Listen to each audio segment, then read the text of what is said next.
I am Sumesh Divagaran, Professor of Computer Science, College of Engineering, Trivandrum.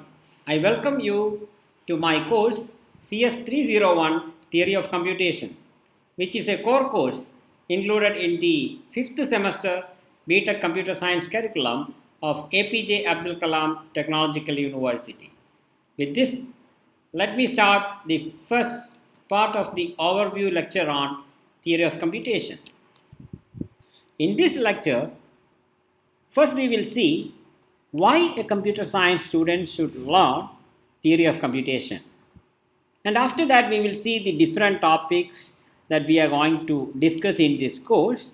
And in this lecture we will see the different topics which are listed under what are called regular languages.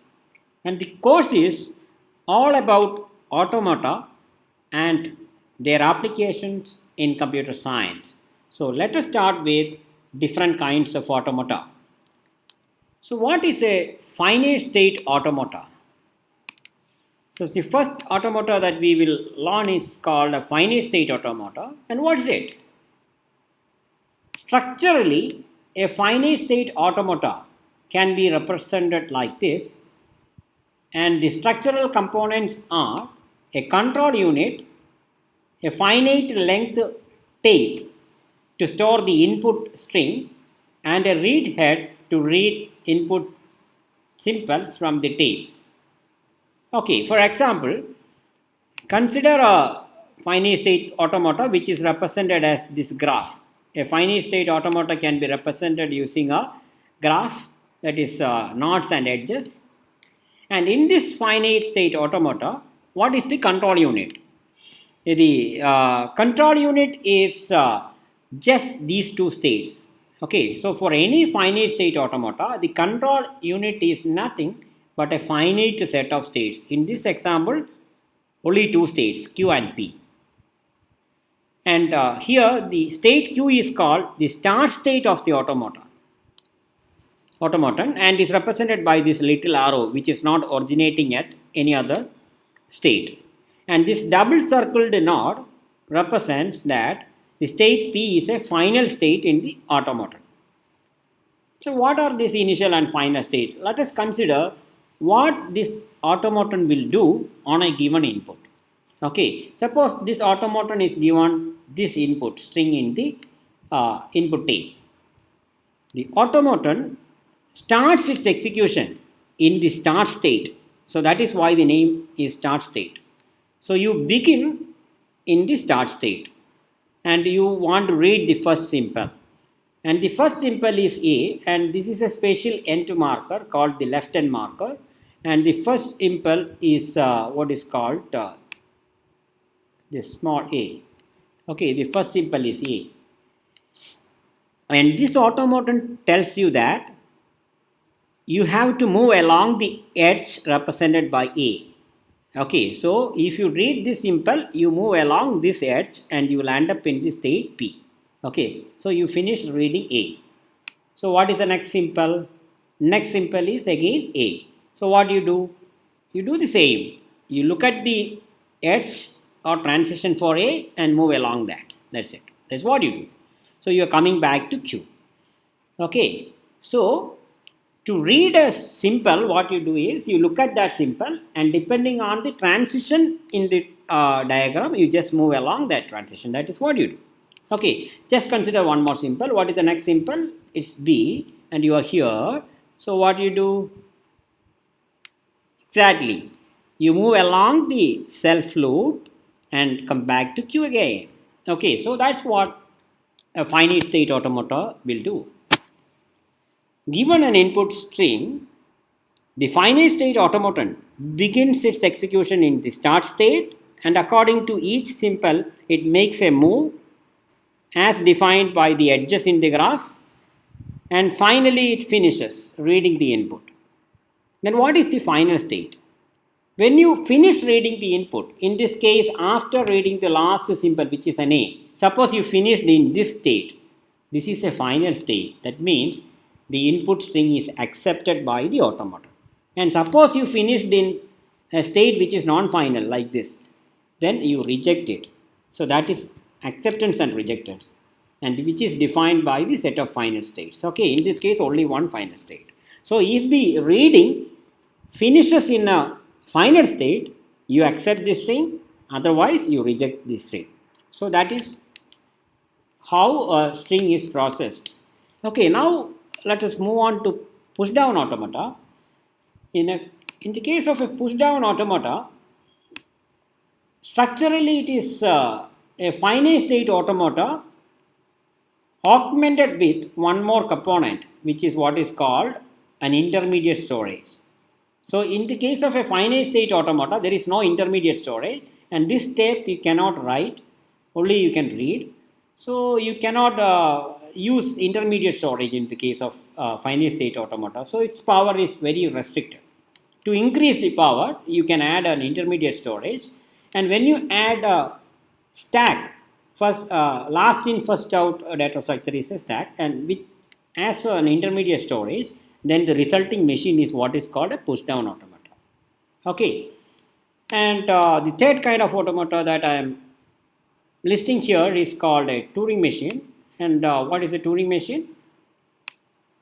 A Turing machine is one where you have an infinite length computer tape or tape for storing the input and also for using it as intermediate storage. So this is a read and write head, unlike in these two cases where you have only read head, which is a read and write head. That means you can say that you read the next symbol, which is an A, and you replace that A with maybe dollar. You can say you replace A and put dollar in it. Remove A and put dollar in that cell, you can say. Okay, so that is a Turing machine. And Turing machine is a machine where you have a semi-infinite tape. When I say semi-infinite, it is infinite in one direction. Okay, to the right it is infinite, and so it's infinite in that direction, and you can store infinitely many symbols if you want. Okay, this is a Turing machine. And these are the various kinds of automata, and we will also learn about linear bounded automata. But to introduce the applications of automata, this is enough. And let us move on to the next slide, where I would like to give you applications of theory of computation. So why we should learn it? Because theory of computation is a cornerstone of many other subjects in computer science. For example, compiler is another subject in computer science curriculum, and in compiler, topics like lexical analysis, parsing, regular expression search, etc. make use of topics that you learn in theory of computation. And another application is in this subject, which is digital circuits. In this course, you are going to learn an algorithm which is known as the state minimization algorithm for finite state automata. And that can be used to design an efficient digital circuit. Okay, to get a minimal state digital circuit. And so it is used in that subject also. And another application is in complexity theory. Towards the end of the course, when we discuss decidability of problems, we will discuss a technique called reduction, and which is used in complexity theory, which is another important theoretical subject in computer science. And another important application of theory of computation is regular expression search. You all are aware of search engines like Google, Yahoo, etc. in the internet. And when you search for something, like suppose you want to search for a textbook for theory of computation, you may say that textbook of theory of computation. That input string will be given to an automata. That is what is basically happening. So when you type something on the given text box, what will happen in the text search engine is it will automatically generate an automaton, finite state automaton from your input string, and the searching is then implemented based on the automaton. Okay, it's very useful in that. And another application is mathematical logic at another subject in computer science. I think you studied in your discrete math course propositional logic. And suppose you are given with a logic formula and you want to see whether that formula is, say, satisfiable or valid. And to answer this, you can apply the techniques that you are going to learn in the course Theory of Computation. Okay, and another application is formal verification, and this is a mathematical representation of the verification problem. Maybe I can explain it in another way.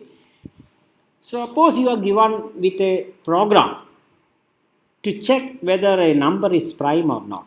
Okay, that's a program.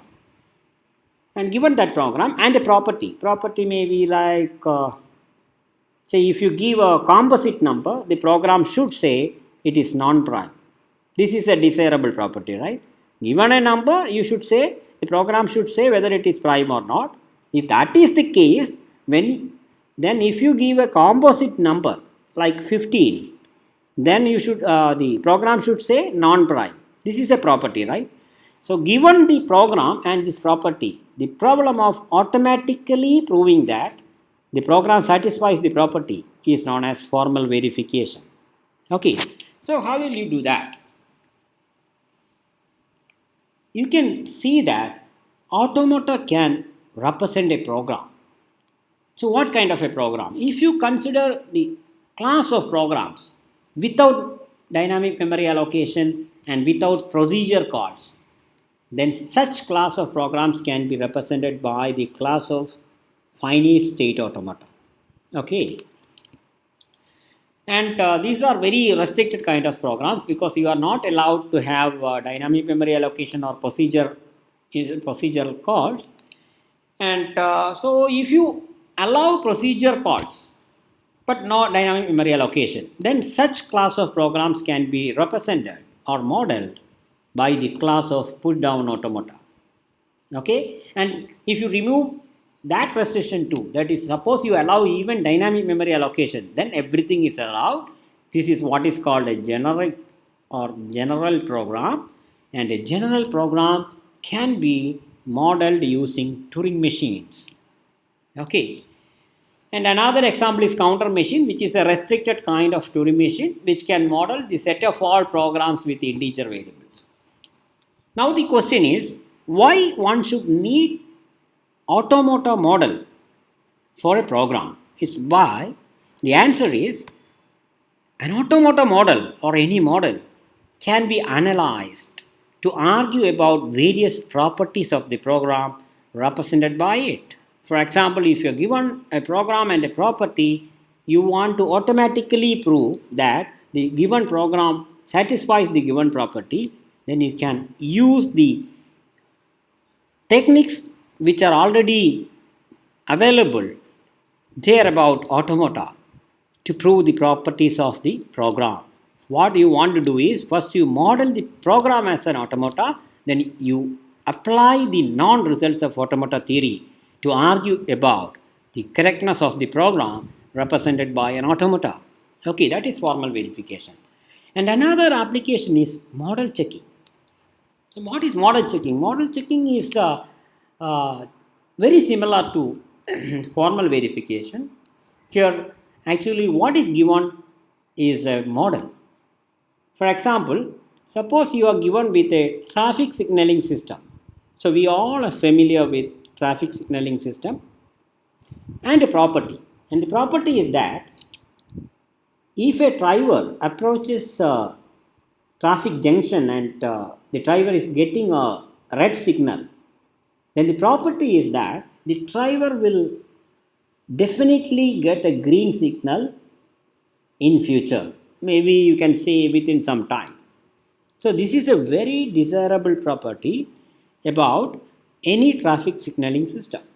So the model checking is the problem of automatically proving that the given system, which may be the hardware and software implementation represented as a model, satisfies the given property. That is model checking. So model checking is very important in the domain like embedded systems, safety critical systems, etc. And where theory of computation is acting as a foundational course in providing the required topics and techniques for doing model checking. Okay, so I just wanted you to uh, understand why a computer science student should learn theory of computation. Okay, I think it's enough for you to get motivated in learning this course. And with this, let me move on to the next slide where I want to tell you about the first topic that we will discuss under regular languages, which is finite state automata. So, given this finite state automata, I would like to see what kind of a string is accepted by this automata. A string of A and B. So when a string will be accepted is my question. Can you tell me what kind of a string will be accepted? To answer that question, or before answering that question, can you tell me where will you go if you process the simple A? Yes, you are correct. If you process the simple A, regardless of from which state you process, after processing A, you will end up in this state, in the initial state. Because if you are processing from this state, you are coming back. If you are processing from that state, you are coming to this state only. Okay, similarly, you can see that if you process the symbol B, then in this automaton, you will end up in this state regardless of from which state you processed B. After processing B, you will be here. Okay. Now suppose a given string is accepted. So why is it accepted? Because you finished reading in this state. So that is the definition of acceptance. If the reading of the string finished in the final state, then the string is accepted. So accepted means you finished here. Then can you tell me what is the last symbol you processed? Yes, it is B, because you finished here means you processed B as the last symbol. And so the language is the set of all strings ending in B. It can be mathematically represented as the set of all strings of the form XB, such that X is any string and B. So B is the last symbol, that's it. And now move on to the next topic that we will learn in this course, which is Myhill-Nerod theorem. So Myhill-Nerod theorem tells us that for any regular language, a language is regular if there exists a finite state automata accepting the language. For example, this is a regular language because there exists a finite state automaton accepting the given language. Okay, and Myhill-Nerod theorem tells us that for any regular language, there is a unique minimal automata. For example, here I have given you two different automatons, and both are for the same language. So for the same language, don't worry what the language is. It's actually the set of all strings with the odd number of A's. Okay, you don't have to worry about it. So there are two different machines given accepting the same language, a 4-state machine and a 2-state machine. Actually, no need to have these 4 states. Myhill-Nerod theorem will tell you these 2 states can be collapsed into a single state, this one, and these 2 states can be collapsed into a single state, that is this one. Okay, no need to worry how it can be identified, and basically this is what the state minimization algorithm is doing. Okay, and so this is a very nice theorem. We will learn about it. And why this theorem? Because it tells you that there are various applications. It tells you whether a given language is regular or not, and it also allows you to get a minimal automata for a regular language. And the next topic that we will learn is regular grammar. So what is a grammar? A grammar is actually a set of rules. And that's true. You know in general about grammar. A grammar is a set of rules. Okay. And here also a set of 3 rules are given. And each rule is a rewrite rule. Okay. And there are capital letters and small letters. Capital letters are called variables or terminals. And small letters are called no, capital letters are called variables or non-terminals, and small letters are called terminals. And here there is a single variable capital S, and what you can do is you can start with the variable capital S, and what you can do is you can apply any one of the rule for S. Now for S there are three rules, and applying a rule means you can replace S with the RHS of that rule. And suppose you apply rule number 1. So what you get? If you apply rule number 1, it says that you replace S with small a capital S. And here again you have capital S. You have to continue it until you derive a string without S, without the capital S. And suppose now I apply rule number 2. So what do you get? A is here, and this capital S is going to be replaced by the RHS of rule number 2. So what is it? B followed by capital S. And here again capital S is coming. So suppose I apply rule number 3. So what do you get? AB followed by capital S, and capital S is now going to be replaced with RHS of rule number 3, which is B. Okay, and what I did now is what is called a derivation, which is the process of deriving a string of small letters from the start symbol of the grammar. Okay, it's called derivation.